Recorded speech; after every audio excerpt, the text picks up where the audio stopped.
Watch this. Hello from Sarajevo. Good morning from cold and rainy Copenhagen, Denmark.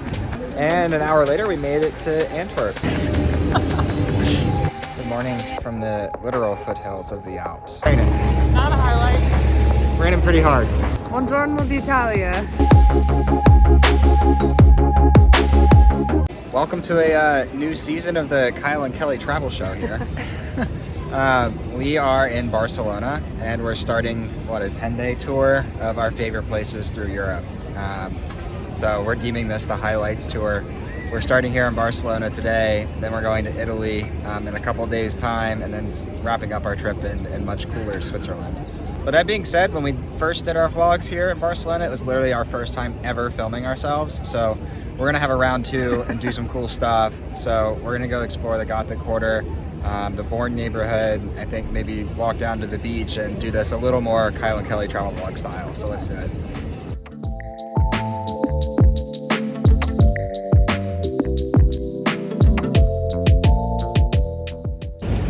We are starting our tour in Tourist Central, the busiest spot of Barcelona. We knew this from last time and the tour has confirmed it, but we're gonna head down Las Ramblas, which is the biggest, tourist gathering place, also where Barcelona celebrates all their football wins. And then we're gonna dive off here shortly, but there's a lot of people here and we're here in August, so that explains why.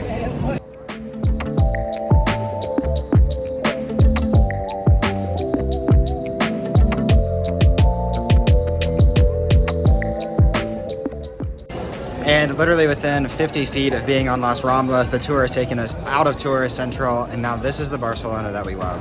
Much better. Yeah, so we're heading off onto some side streets. This street that we're on right now is actually called Good Luck Street. And there's apparently a couple cool things that we're gonna see as we head down here. But this is the Barcelona we love. It's beautiful back here, like off of the main streets. So let's go see what we can find out.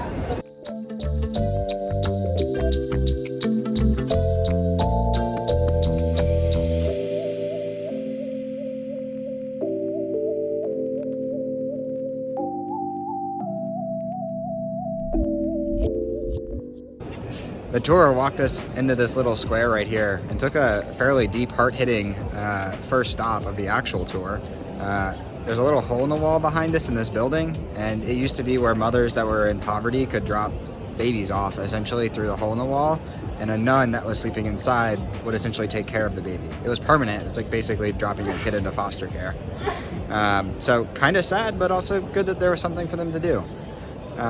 I've heard that the next stop is food. I have a good idea of probably where that is, so let's keep walking and see where we go.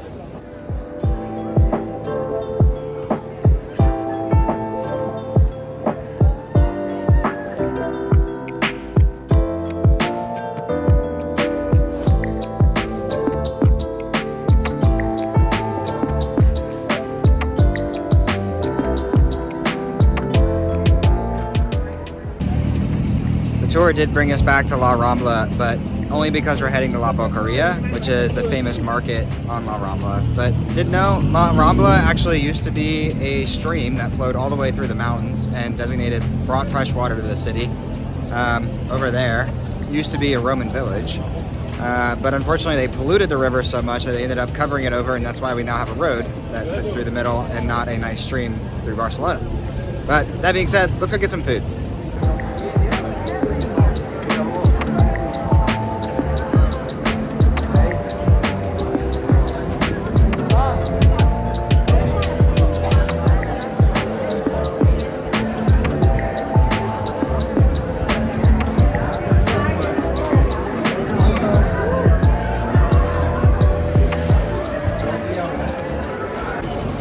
All right, we're inside La Boqueria, and a lot of the actual sit-down places that we went to lunch to last time are closed. But there is still a lot of shopping around, people coming to get their groceries, also just a lot of tourists in general. There is one spot on the other side of here that serves this absolutely amazing squid dish. Would definitely recommend that if it was open, we would have gotten a plate of it, but it's not. Maybe we'll have to come back. Overall, though, it's cool to keep learning about the same place. We didn't know that La Boqueria in English means a mouthful, so it's literally the market of mouthfuls.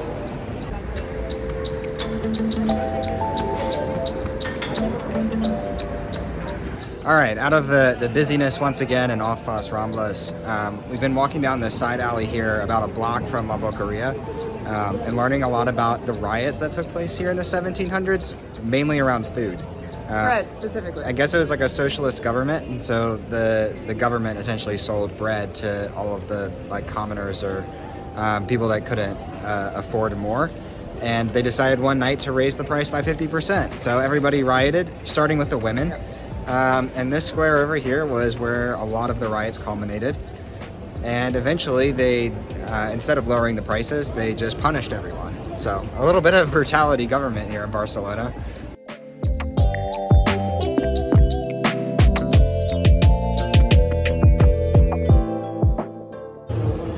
All right, this rather inconspicuous looking building here to our right is actually the hospital to which the street is named.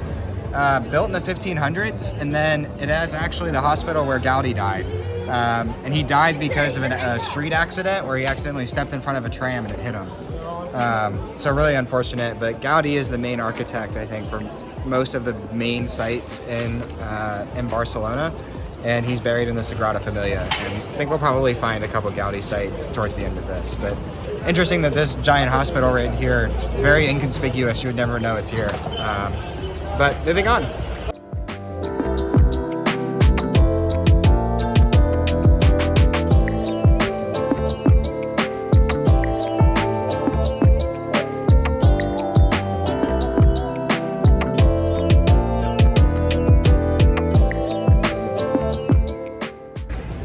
All right, we've been walking down this promenade and learning about Barcelona's rather eclectic statue collection. A lot of other cities in Europe, you just see a bunch of old guys, where here in Barcelona, we see things like a fat cat.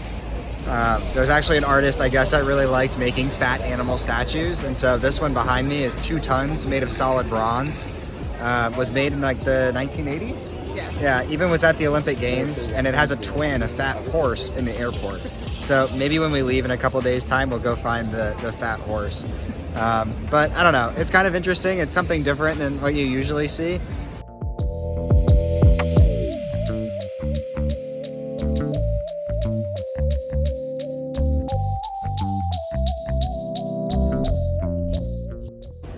We've turned onto this street called New de la Rambla, and it used to be a very degenerate area to live.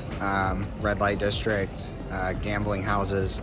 But most notable, this is actually where Pablo Picasso, when he was in his very young years, lived, right in one of these buildings to our left, before he got famous. Once he got famous, he moved to Paris, although he still came back here and visited quite a bit.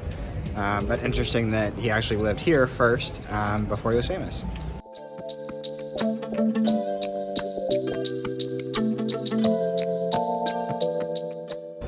Next stop on our tour is this townhouse behind us, which was built for a very famous ruler of this area by Gaudi himself, and now it's called Palau Güell. 2 very signature Gaudi things. One is all of the cast iron all over the windows and the bars, and the second, it's got some colorful tweaks at the top. So really cool. You can actually go inside. It's like $13 a person, so maybe we'll do that when the tour finishes, maybe not. Biggest townhouse I've ever seen.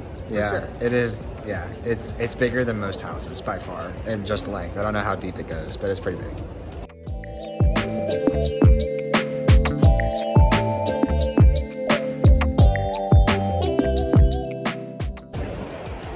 We now made it to Royal Plaza, which is actually really beautiful. It has amazing buildings all around us as we do a quick spin. Kelly's gonna drop out of our spinning. But then also really interesting, these street lamps right here were the first Gaudi thing to be commissioned for the city. Well before there were any other buildings that were built by Gaudi here, it was first these street lights. This also used to just be a holy ground. There are a lot of churches, convents, and other things here. And now it's mostly government structure with a bunch of really cool cafes and stuff on the bottom. But let's keep moving.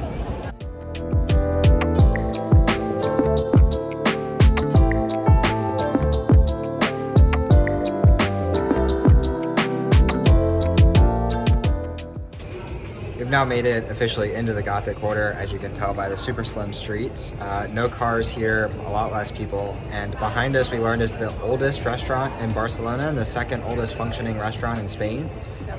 Serves like very Catalan-esque fare.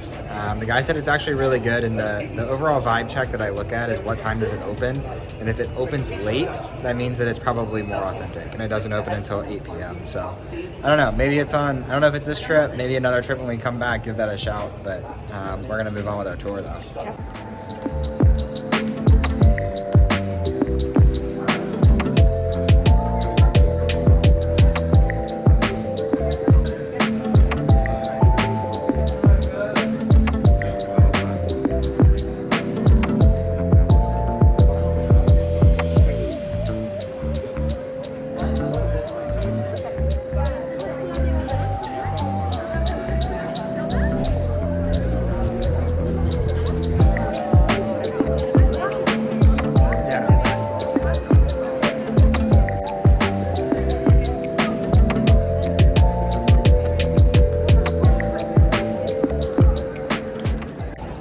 We're walking through a plaza in the Bourne neighborhood now that has the two government buildings. And actually this plaza and the government buildings were here when the Romans were, so the official seat of power of Barcelona and Catalonia for like 2,000 years. So pretty neat. I think we're diving back into the Gothic neighborhood now. And at one point, this is where St. James's Church was located. Yeah. And apparently there's like the big special human tower things that you see on the internet. Yeah, they do that here.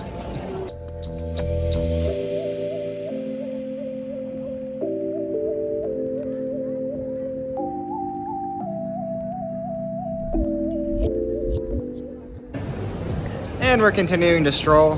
Found apparently the best coffee place in all of Barcelona. If it's not the best, it's certainly the oldest. And even our tour guide said Spain is not known for their coffee. I can also definitely justify for that. I can go on a whole coffee rant, but we won't do that today because we're on a tour and we're gonna keep going.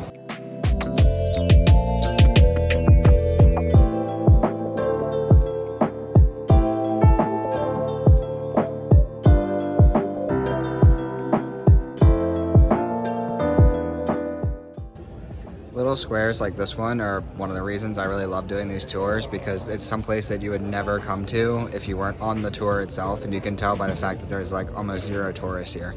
But there's a church, a school, and then just to my side here, a really cute little bar.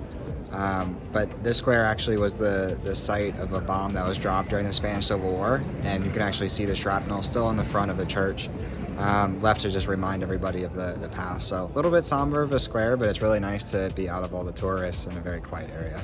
And the kids actually come out here to play during the day at school time too, so they actually rope it off, and this is their play area, their playground. Yeah.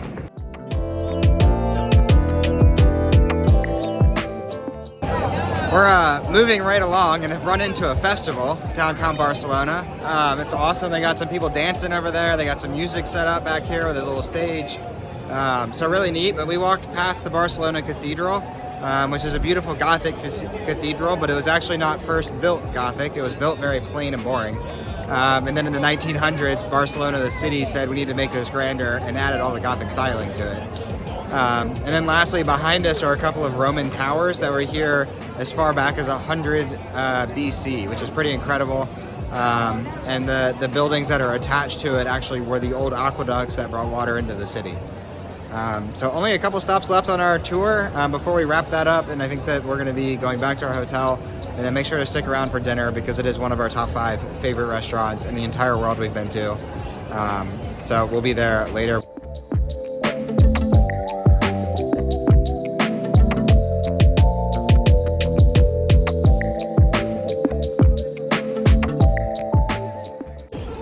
All right, we made it to the last stop of our tour. We're actually in this square where they meant to build a convent behind us in the park, but then they started to dig down and found a bunch of old Roman graves that outline essentially the road that used to go to the 2 towers that we were talking about before. All right, I think we're gonna walk back to our hotel now.